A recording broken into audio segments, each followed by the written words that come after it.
রংপুর বিভাগের অন্যতম IP television APN 24 টিভির নতুন লোগো ও স্টুডিওর যাত্রা উপলক্ষে এক আলোচনা সভার আয়োজন করা হয়। আজ বুধবার রাত 8 ঘটিকায় শহরের সিটি সেন্টারে এই অনুষ্ঠানে সুশীল সমাজের বিভিন্ন শিক্ষা প্রতিষ্ঠানের প্রধান শিক্ষক, সাংবাদিক, রাজনৈতিক ব্যক্তিদের নিয়ে এপিএন 24 টিভির আগামী দিনের পথ চলার বিভিন্ন দিক নির্দেশনামূলক আলোচনা সভা অনুষ্ঠিত হয়।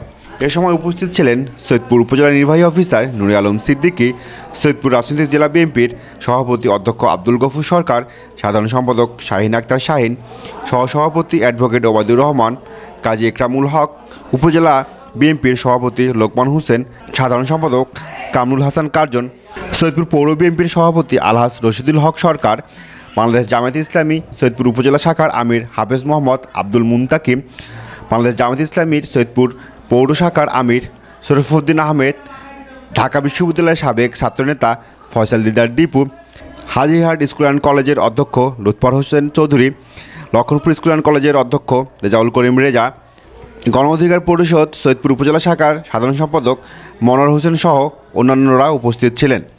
আলোচনা শেষে নতুন লোগো ও স্টুডিওর শুভ সূচনা করা হয়।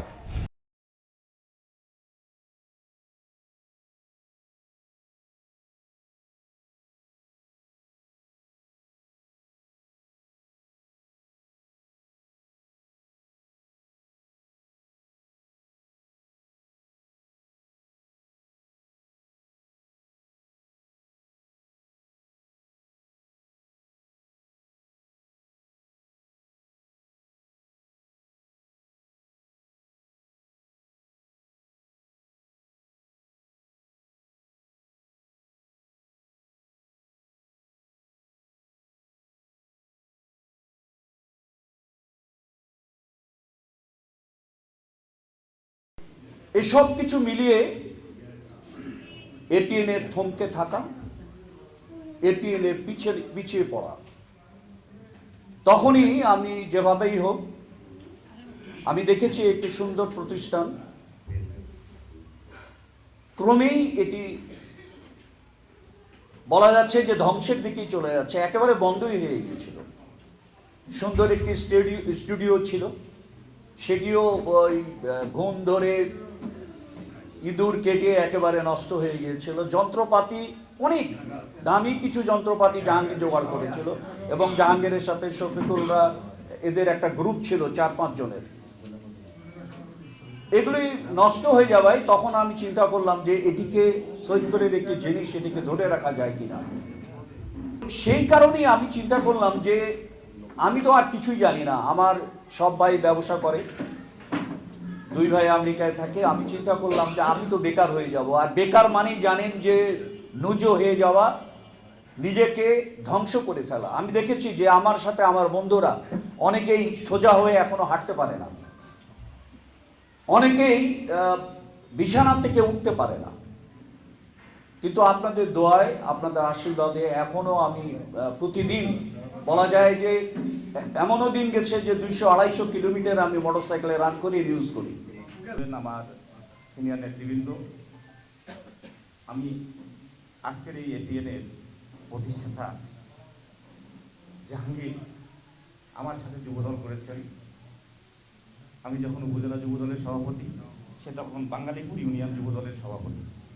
আজকে যে শরীফুলের কথা এখানে আসছে, আসলে সেই শরীফুল সেদিন আমি যখন উপজেলা যুবদলের সভাপতি, শরীফুল বদলাগাড়ি ইউনিয়ন যুবদলের সভাপতি। জাহাঙ্গীর, শরীফুল সহ নেতৃবৃন্দ আছেন, আমার সাথে বারে বারে কথা হয়েছিল তাদের।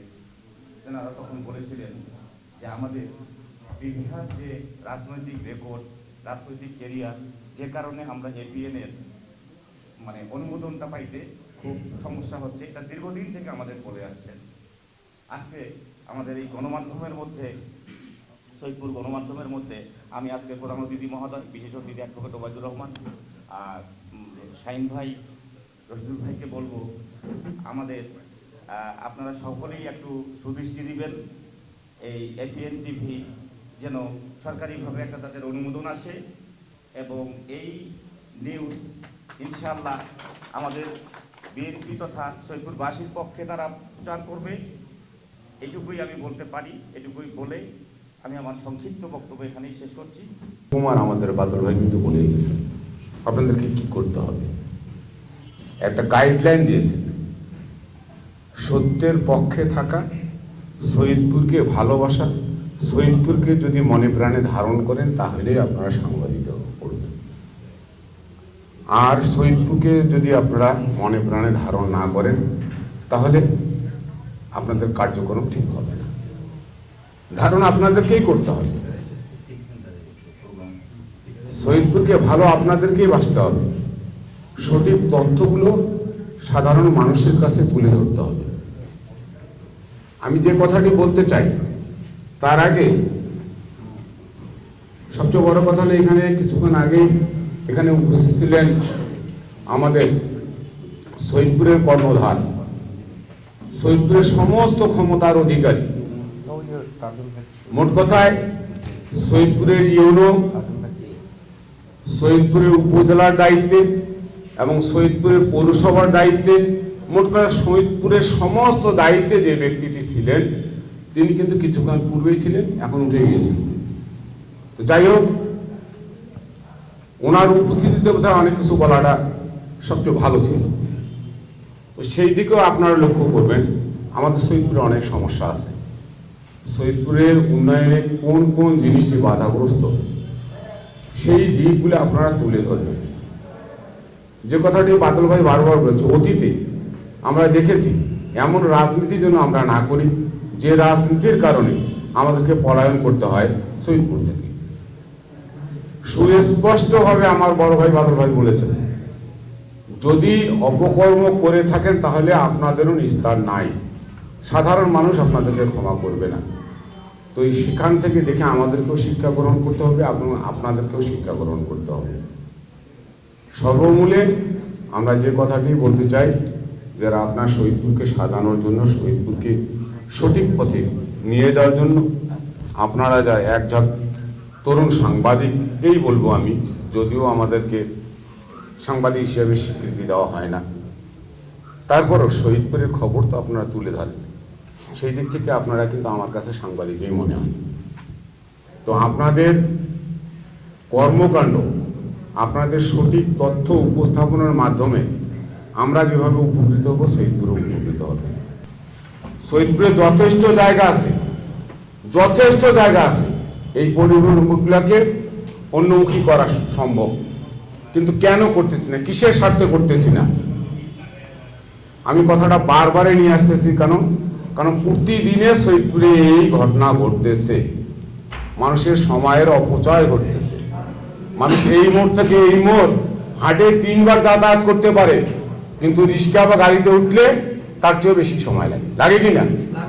হ্যাঁ, আপনারা শহীদপুরের মানুষকে মাঠে নামাতে পারেন এবং শহীদপুরের ন্যায্য দাবি দাবা নিয়ে আসতে পারেন। যাই হোক, সর্বশেষে বলবো, শহীদপুরের উন্নয়ন করবে, শহীদপুর যানজট করার লক্ষ্যে। কথা এক ঘড়ি ফিরে এক কথা, তবে আমি একটা কথা না বলেই পারতেছি না। যে দেশে সাগরণী হত্যার কথা বিচার করতে পারেনি এই দেশে এই স্বৈরাচার সরকার, সেখানে বস্তুনিষ্ঠ সংবাদ কি পরিচালনা করতে পারবেন কি পারবেন না আমি জানি না। তবে আপনাদের কাছে আমার করজোরে মিলে থাকবে, আমরা কিন্তু মানুষ চিনি। এতদিন থেকে এই স্বৈরাচারের সরকারের আমলে কিন্তু আমাদের কোনো আমন্ত্রণও ছিল না, আমাদের কোনো এখানে আসার সাকির ভাই বাদল আমার দেখায়ও নাই। পরিতাপের বিষয়, যে কথা বললো সাকির ভাই বাদল, ওর সঙ্গে কিন্তু আমাদের সম্পর্কটা নিবিড় সম্পর্ক। সবাই আমাদের এখানে যারা আছে, কারোর সাথে কাউন্সিল করছে, কারোর সাথে আমাদের রাজনীতি করছে, বিভিন্নভাবে তার সাথে আমরা ইষ্টপেষ্টে জড়িত। তবে আমি একটি কথা না বললেই নয়, আপনারা মানে মহান আল্লাহকে সাক্ষী রাখিয়া এই শহীদপুরের জন্য আপনারা যদি মানে বস্তুনিষ্ঠ সংবাদটা পরিবেশন করেন, তাহলে আপনারা আল্লাহর কাছেও নাজাত পাবেন আপনারা। কারণ এইটা মানে অস্ত্রবিহীন শক্তিশালী একটা আপনাদের এই অনুষ্ঠান। অস্ত্র যদি যেটা কাজ করতে পারবে না, অস্ত্র শুধু একটা লোককে মারতে পারবে। একটা পেশেন্ট যদি হয়, একটা রুগী হয়, তাহলে একটা লোক মারা যাবে, কিন্তু হাজার হাজার জনতা আপনাদেরকে দিয়ে রক্ষা পাবে। সাংবাদিকরা এত ভাগে বিভক্ত যে এক মঞ্চে যদি সারা বাংলাদেশে সাংবাদিক থাকতো, সাগর রুনির হত্যাকাণ্ডের যে তৎকালীন স্বরাষ্ট্রমন্ত্রী অ্যাডভোকেট সাহারা খাতুন বলছিলেন 48 ঘন্টার মধ্যেই খুনিদের বের করা হবে। 48 ঘন্টা না, আজকে 14 বছর, 2010 সাল, 24 গেছে 25 সাল। তো তারপরও সাংবাদিকরাই জাতি গঠনের সবচেয়ে বড় ভূমিকা পালন করে। জুলাই বিপ্লবে কিন্তু এই সাংবাদিক, এই সোশ্যাল মিডিয়ায় কিন্তু অত্যন্ত শক্তিশালী ভূমিকা পালন করেছে।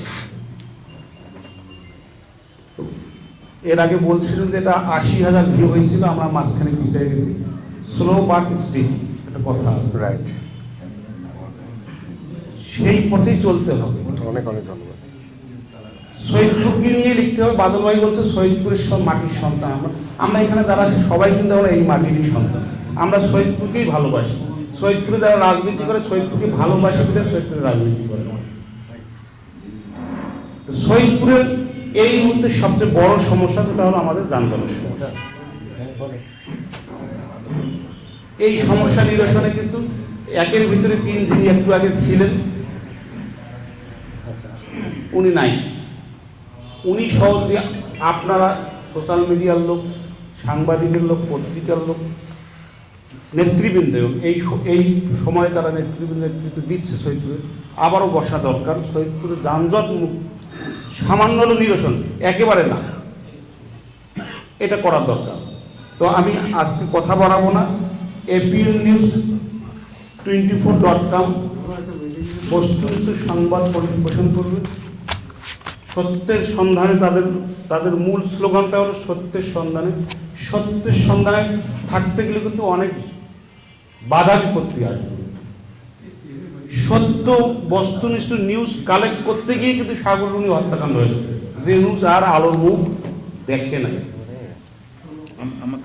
আবার সেদিন আমি ওই মমিন আজাদকে বলছিলাম, একটা সম্প্রতি একটা নিউজ আসছে অনেকদিন পর, আবার সোশ্যাল মিডিয়ায় ঘুরপাক খাচ্ছে। মমিন আজাদকে বলছিলাম, টিপু সুলতান নামে একজন সাংবাদিক ছিল, যিনি ফেনীর হাজারি সম্পর্কে লিখতে গিয়ে তার হাত পাগুলো টুকরো টুকরো করে দিয়েছিল। সে কিন্তু আজকে এখন বড় সাংবাদিক বাংলাদেশে। সাহস নিয়ে আগাতে হবে, পিছিয়ে দেওয়া যাবে না। শহীদপুরকে তুলে ধরবেন, আমরা সাথে আছি। পরামর্শ আমরা এই লাইনের আমরা কেউ বিশেষজ্ঞ না। এই লাইনের বিশেষজ্ঞ বাদল ভাই আমাদের সবকিছু বলে দিয়েছেন। আপনারা আপনাদের মতো করে কাজ করবেন, সহযোগিতা যেখানে লাগবে নেতৃবৃন্দকে ডাকবেন, সহযোগিতা দেবেন, আপনাদেরকে সাপোর্ট দেবে। কিন্তু আপনারা কিভাবে নিউজ তৈরি করবেন, নিউজ কিভাবে এডিট করবেন, এই বিষয়ে দক্ষতা, যোগ্যতা, অভিজ্ঞতা আমাদের কারো নাই। আমরা ভুল ধরতে সচেষ্ট। আমাদের ভুল ধরার মধ্যে দিয়ে আপনারা সংশোধন হবেন, সামনে এগিয়ে যাবেন, এই আশাবাদ ব্যক্ত করে শেষ করছি। এপিএন এর প্রতিষ্ঠাতা চেয়ারম্যান জাহাঙ্গীর নাকি সে প্রতিষ্ঠিত করেছিল শেরপুরে, এবং আমার জানা মতে সম্ভবত প্রথম অফিস ছিল টিআর রোডে। পরবর্তীতে কোনো কারণে সে যেভাবে চালানোর কথা, এপিএন যেভাবে তার জনপ্রিয়তা অর্জন করছিল সেটা ধরে রাখতে পারে নাই বিভিন্ন কারণে। আজকে নতুন আঙ্গিকে, নতুন ভাবে আজকে এপিএন সৈয়দপুরবাসীর মধ্যে আলোড়ন সৃষ্টি করেছে। এটা হলো বাস্তবতা। এটার সঙ্গে জড়িত আছেন দক্ষ সাংবাদিক সৈয়দপুরে 1, 2, 3 মধ্যে যার নাম আছে আমার শ্রদ্ধেয় বড় ভাই, আমরা একসঙ্গে কাউন্সিলিং করেছি আর কি 1989 সাল থেকে 2004 সাল পর্যন্ত। শাকির হোসেন বাদল ভাই হেড অফ নিউজের দায়িত্বে উনি এসেছেন এবং তার পুরো টিম। সুদীপেন্দ্র, আসসালামু আলাইকুম। বেশি কথা বলার নেই। বাদল ভাই পরামর্শ চেয়েছেন। বাদল ভাই আপনার কথার মধ্যেই কিন্তু সমস্ত কথা চলে এসেছে। আমরা সৈয়দপুরবাসী হিসাবে শুধু এটুকু চাই, সংবাদপত্রকে আমরা বলতাম সমাজের দর্পণ, আর ইলেকট্রনিক্স মিডিয়া আজকে বাংলাদেশে প্রায় 40টা মিডিয়া,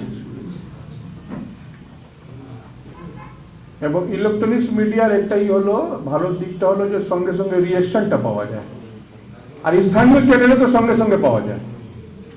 একটা নিউজ লাইভ হচ্ছে, সঙ্গে সঙ্গে একটা কি মতামত দর্শক কিন্তু পক্ষে বিপক্ষে সঙ্গে সঙ্গে কিন্তু মতামত দিয়ে দেন। শুধু এটুকু বলতে চাই, কোন রাজনৈতিক দলের রেজু ভিত্তি করা দরকার নেই। পরিষ্কার কথা বাদল ভাই, নিরপেক্ষ দৃষ্টিকোণ থেকে সৈয়দপুরের সমস্যা তুলতে হবে এবং সমাধানের দিক নির্দেশনা আপনাদেরকেই দিতে হবে। আজকে স্থানীয় চ্যানেল হওয়ার পর কিছু বিড়ম্বনার শিকার আমরা হয়েছি। আগে চাঁদাবাজির জন্য রাজনৈতিক লোগো ছিল, বড় লোগো, ক্ষমতাসীন দলের বড় নেতা আসি, পাতি নেতা আসি, চাঁদাবাজি করব এই নামে। এখন চাঁদাবাজি করতে গিয়ে একটা বুম এবং একটা ক্যামেরা প্রয়োজন হয়।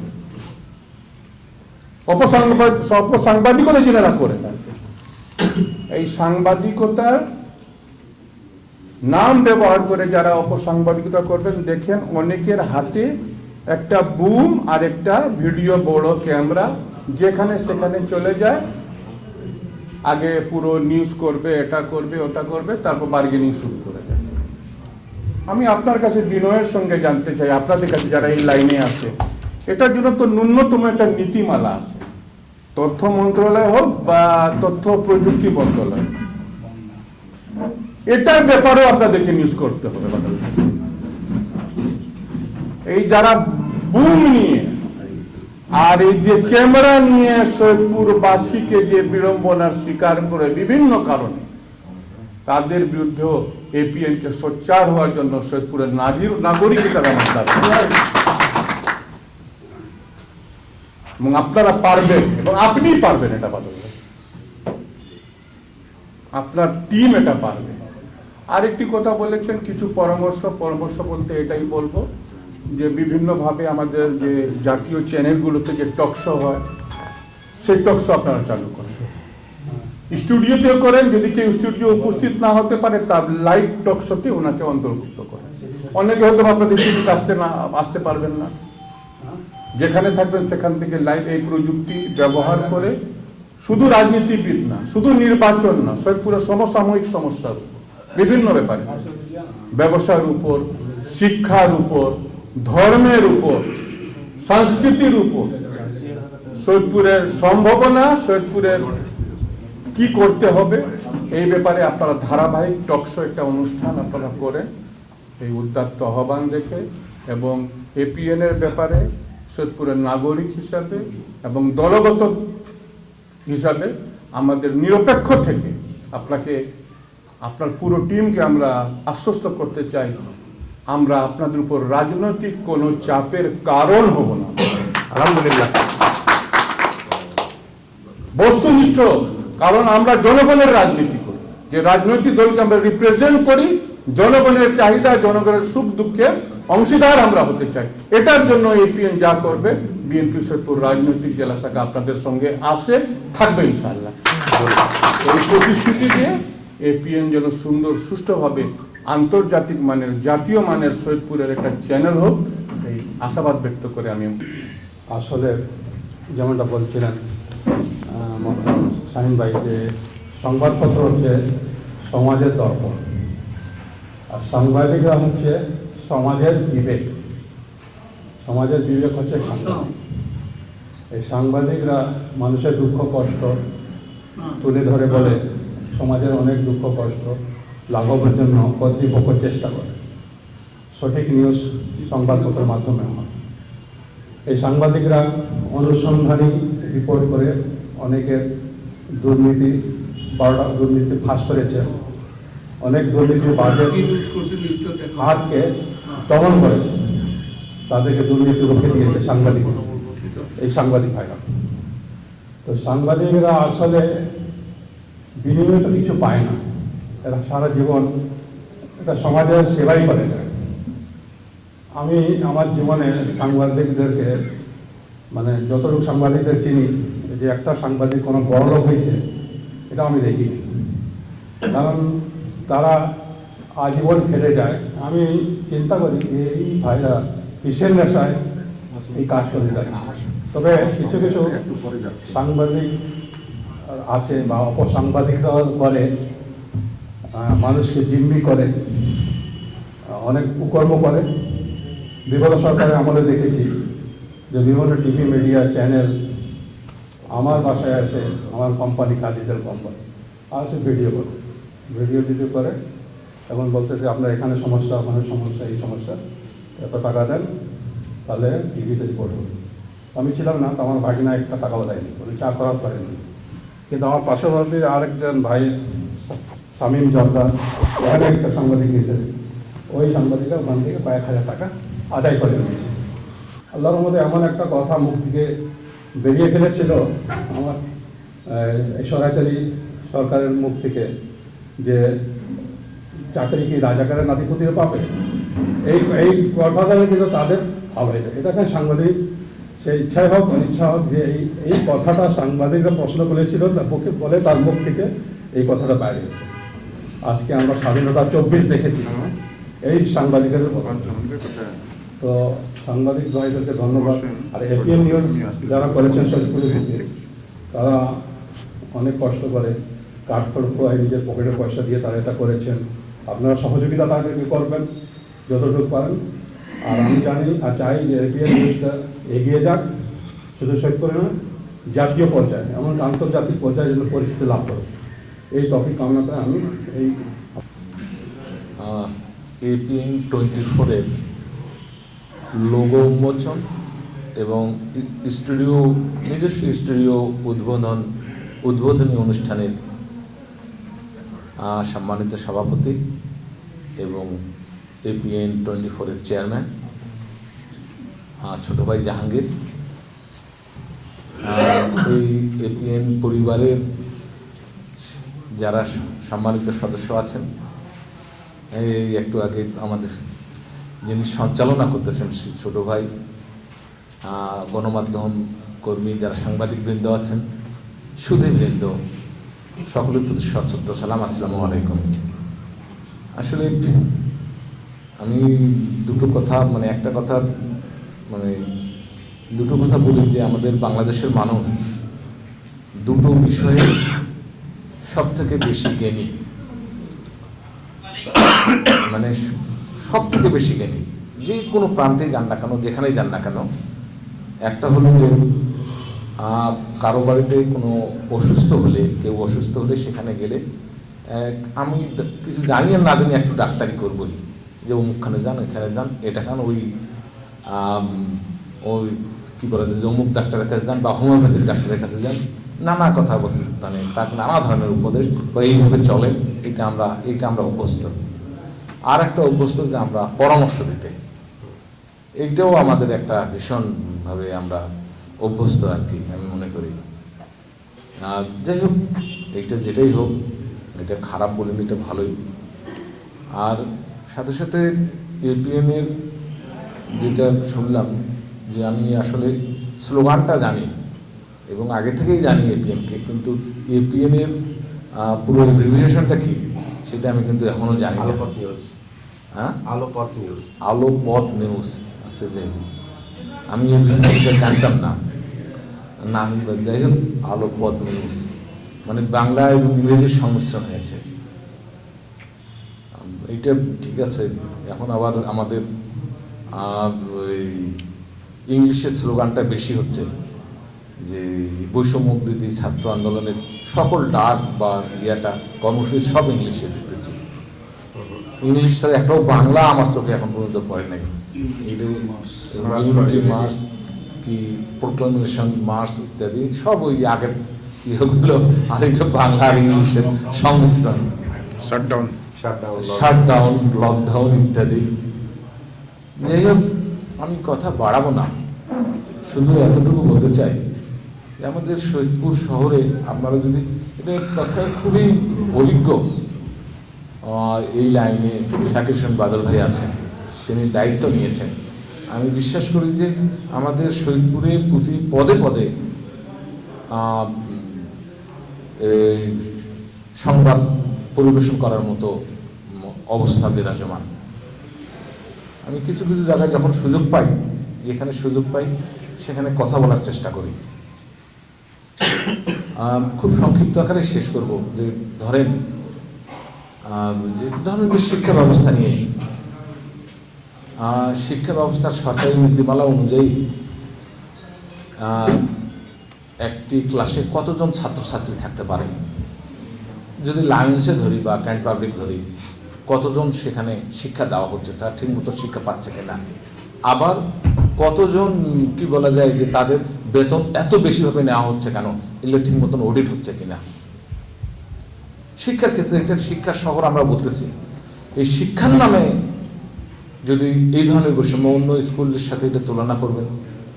শিক্ষার ক্ষেত্রেও যদি আপনারা দেখেন প্রতিটা জায়গায়, প্রতিটা স্কুলে কলেজে আপনারা এগুলা তুলে ধরতে পারেন এই স্থানীয় সমস্যাগুলো। সৈয়দপুর নিয়ে যদি বলি, এটা তো আমি শিক্ষার ক্ষেত্রে ধরেন যে এটা প্রতিটা শিক্ষা প্রতিষ্ঠানই তুলে ধরতে পারেন ঐতিহ্য, ইতিহাস বা আগামী দিনে কীভাবে, বা এইটার থেকে আমাদের সমাজ বা আমাদের ছাত্রছাত্রীরা বা ভবিষ্যৎ বংশধররা কোনোভাবে নিগৃহীত হচ্ছে কিনা, বা আমাদের পরিবার। যদি ধরেন যে আমি কিন্তু বারবার বলি, আমাদের সভাপতি মহোদয় জানেন, বা উনি দীর্ঘদিন থেকে বলি, যখন এখানে পৌর কাঁচা আড়তটা হয়েছে, তারপরে আর একটা আড়ত হয়েছে, এখন দুটো আড়তে মারামারি লাগতেছে প্রতিদিন। ওরা ওই দিক থেকে মাল আসতে দিবে না, এরা এই দিক থেকে মাল যাইতে দিবে না, যার যেখানে খুশি সেখানে নিয়ে যেয়ে বিক্রি করতে পারে। আচ্ছা করুক, কিন্তু এই সৈয়দপুরের আড়ত এইটা নিয়েও কিন্তু কৃষকদের জন্য কিছু বলা, কৃষকদের জন্য ধরুন আমার বাঙালিপুরের, কামারপুকুরের, কাশিরামের বা খাতামধুপুরের বা ওইদিকে নিতাইয়ের লোক আসে, বাহাগিলির লোক আসে আলু বিক্রি করার জন্য, তারা নিয়ে যায় বদলা গাড়িতে বিক্রি করতে হয় বা পৌরসভার বর্ডারে গিয়ে বিক্রি করতে হয়। আমার এখানে কামারপুকুরে কিংবা টার্মিনালে বা কিংবা ধলাগাছে কি একটা আড়ত হতে পারে না আমার এই কৃষকদের উপকারের জন্য? এইটা সম্পর্কে কি লেখালেখি করা যায় না? আমি কিন্তু অনেক সময় যখন প্রথমে হয়েছে তখন থেকেই আমি এটার প্রতিবাদ করেই আসছি, বা এইদিকে ওইটা হোক, এইদিকেও একটা হোক, এইদিকেও একটা হোক, এটার জন্য আমার মানে কি বর্বর দাবি করে আসছি আমি বিভিন্ন সময়। দেখেন এখানে এই দিক থেকে যে লোক একটা সৈয়দপুর শহর পার করে, এটার কারণে তো যানজট, শহরের উপর দিয়ে যেতে হয়, আর শহরের উপর দিয়ে আসতে হয়। আবার শহরে যারা বাজারে যারা দোকান করে, কিংবা মনে করেন যে ক্যান্ট বাজারে যারা আছে বা আশেপাশে যারা কাঁচা বাজার বিক্রি করে, তাদের ওইখান থেকে মাল নিয়ে আসতে হয় শহরে, এটার কারণেও তো অনেক যানজটের সৃষ্টি হয়। আমি কিন্তু একটা প্রস্তাব খুব বারবার বিভিন্ন, আমি উপজেলা চেয়ারম্যান থাকা অবস্থাতেও একটা প্রস্তাব বারবার দিয়েছিলাম, আজকে মাননীয় সভাপতি আছেন মানে আমাদের দলের, যে দেখেন যে সৈয়দপুরের যানজট যদি আমরা এখানে দোকান উচ্ছেদ কিংবা যারা ফুটপাতে দোকান করে, কিংবা যে ট্রাফিকটা একটু ভালো করা বা রাস্তা প্রশস্ত করা, এইটা যেমন ব্যাপার আছে, এই যানজট কমানোর জন্য আর কি পরিকল্পনা নেওয়া যায়, এটা না করেই কি কোনো পরিকল্পনা নেওয়া যায় কিনা। ধরেন যে ওই যে ঢেলাপীঠ বাজার থেকে যে ক্যানেলটা একেবারে চলে আসছে একেবারে ধলাগাছ হয়ে ক্যান্ট পাবলিক স্কুল হয়ে আমাদের লক্ষণ পাঠানপাড়া পর্যন্ত, ওই ক্যানেলটাতে মনে করেন দুই পাশে পাড় আছে, ওই দুই পাশে পাড়ে যদি রাস্তা করা হয়, ওটার জন্য কিন্তু করার দরকার হবে না, কি বলা যায় যে জায়গা রিকুইজিশন করার জন্য অধিগ্রহণ করার প্রয়োজন হবে না। এক পাশ দিয়ে যাবে, এক পাশ ওই দিকের ছেলেমেয়েরা বা আমার বিসিকের লোকজন ওইটা দিয়ে যাতায়াত করবে, ক্যান্ট পাবলিকে বা ওই দিকের যারা আসবে সবাই ওই রাস্তা দিয়ে আসে স্কুলে, ক্যান্ট পাবলিক বা লায়ন্স কিংবা টেকনিক্যাল বা ওই স্কুলে ওই রাস্তা দিয়ে যাতায়াত করতে পারবে। আমরা এইটা তো রাস্তা প্রশস্ত করার কি ব্যাপার আছে, আমরা ওইটা কোনোভাবে করা যায় কিনা, এইটা তুলে ধরা যায় কিনা, যে ক্যানেলটা ওইটা আবার আমাদের পার্ক হিসেবেও কাজ করবে। আমাদের তো এখানে সৈয়দপুরে মানুষের বেড়ানোর জায়গা নেই, ওইটাও পার্ক হিসেবে কাজ করবে যদি ওইটা। আমি কিন্তু এর আগে আমি একেবারে বিভাগীয় মিটিংয়ে এটা তুলে ধরেছিলাম। এই বিষয়গুলো এগুলো তো দেখার লোক আছে, কিন্তু দেখে কে বলবেন? আমরা তো ফি দিয়েছি, সব কিছু দিয়ে প্ল্যান পাস করেছি ইত্যাদি, দেখলে মানে অর্থাৎ আমি মনে করি যে প্রতিটা পদে পদে আছে সৈয়দপুরকে নিয়ে, প্রতিটা সেক্টরে আজকে যদি এই ব্যাপারগুলো তুলে ধরা যায়, আমি বিশ্বাস করি যদি এই ব্যাপারগুলো অত্যন্ত জনপ্রিয় হবে। আমি প্রথমত সৈয়দপুরের কথাই বললাম, অত্যন্ত জনপ্রিয় হবে। গণমাধ্যম একটি শক্তিশালী মাধ্যম, এই শক্তিশালী মাধ্যমেই পারে অন্যায়কে রুখে দিতে, এই শক্তিশালী মাধ্যমেই পারে যদি নিজের বলিষ্ঠতা থাকে, তাহলে যে কোনো জুলুম বা যে কোনো অবিচার, এই অবিচারকে রুখে দিতে পারে এই মাধ্যম। এটা তো আমরা সেই র্যাবের মতো শক্তিশালী বাহিনীকে দেখছি, ওই যশোর ঝিনাইদহের লিমন নামে একটা ছেলেকে যে অন্যায়ভাবে তাকে ধরে বিভিন্ন মামলায় দেওয়া, তার উপর অত্যাচার করা, এমনভাবে সে সোচ্চার ছিল, বিধায় র্যাব তার মামলা প্রত্যাহার করে নিতে বাধ্য হয়েছিল। র্যাবের মতো, যে র্যাবের নামে কি বলা যায় এখন নানা ধরনের সমালোচনা, এটা সঠিক সমালোচনা র্যাবের নামে, যে তারা দেখেন কি ভয়াবহ, সেটা কি চিন্তা করা যায়? আয়নাঘর, মানুষ 1 বছর 2 বছর 6 মাস 10 মাস এই ছোট্ট একটা কুঠিরে 5 ফিট বা 6 ফিট আর 3 ফিট কুঠিরে থাকবে। এই সংবাদ একটা ভয়ের আবহাওয়া ছিল, একটা সংবাদ মাধ্যমের উপর একটা বিধিনিষেধ ছিল। এখন ছাত্র জনতার আন্দোলনের মধ্য দিয়ে আমরা সেটা অনেকটা অতিক্রম করেছি। আপনারা পারেন আরও এই ব্যাপারে সোচ্চার হয়ে এখন স্বাধীনভাবে কাজ করতে। এই ক্ষেত্রে আপনাদের সততা এবং নিষ্ঠা আশা করে শহীদপুরকে নিয়ে বেশি বেশি লিখবেন, বেশি বেশি দেখাবেন, প্রচার করবেন। আমরা আপনাদের সাথে আছি, আপনাদের সাথে থাকব। কি বলা যায় যে আপনারা যাতে আগামী দিনে আরও শহীদপুরের মানুষের বা শহীদপুরের উন্নয়নে কাজ করতে পারেন, এই জন্য আমরা কথা দিতে পারি। আমাদের সাধারণ সম্পাদক কথা দিয়েছে, আমাদের দলকে সাথে নিয়ে, শহীদপুরবাসীকে সাথে নিয়ে আপনাদের সাথে থাকবো, এই কথা বলে একসাথে কাজ করবো শহীদপুরের উন্নয়নে, এই অঙ্গীকার করে। আমি যেটা মনে করি, অনেক সময় আমরা বলেই থাকি যে সাংবাদিকরা আর যারা আজকে মানে মিডিয়া, এই নিউজ প্রিন্ট হোক আর এই ইলেকট্রনিক মিডিয়া হোক, পত্রিকাগুলো বা যারা সাংবাদিকতা করে, তাদেরকে অনেক সময় বলে যে জাতির বিবেক। কথাটা খুবই কিন্তু সাংঘাতিক একটা কথা। জাতির বিবেক হিসাবে তাদেরকে চিহ্নিত করি আমরা। তো সেই দিক থেকে ওই প্রিন্ট মিডিয়ার চেয়ে ইলেকট্রনিক মিডিয়া অ্যাডভান্স, খুব দ্রুত গতিতে এখান থেকে কী হচ্ছে, আজকে যদি লাইভ এটা হয়ে থাকে তাহলে গোটা শহীদপুরবাসী বা যারা দেখছেন তারা সবাই দেখতে পাচ্ছেন যে আমরা এই বিল্ডিংয়ের একটা রুমে বসে কি করছি, সবটাই দেখা সম্ভব হচ্ছে। এইটা কিন্তু আর কোনোভাবে দেখানো সম্ভব নয়। এইটা সম্ভব হলে এই ব্যাপারে মানুষের মনে একটা আশ পড়তেছে, এরা কি করতেছে, কি করতে চায়, কি বলতেছে। এই বিষয়গুলো দ্রুত প্রচারণা আসে এবং এ ব্যাপারে মানুষও তার জনমতটা দিতে পারে। আমরা বলি আমাদের দেশটা হলো গণপ্রজাতন্ত্রী বাংলাদেশ, অর্থাৎ জনগণেরই দেশ। তো সেই জনগণকে অন্ধকারে রেখে আমরা দেখেছি যে দীর্ঘদিন এই বিগত দিনের সরকার পথ চলার চেষ্টা করেছে।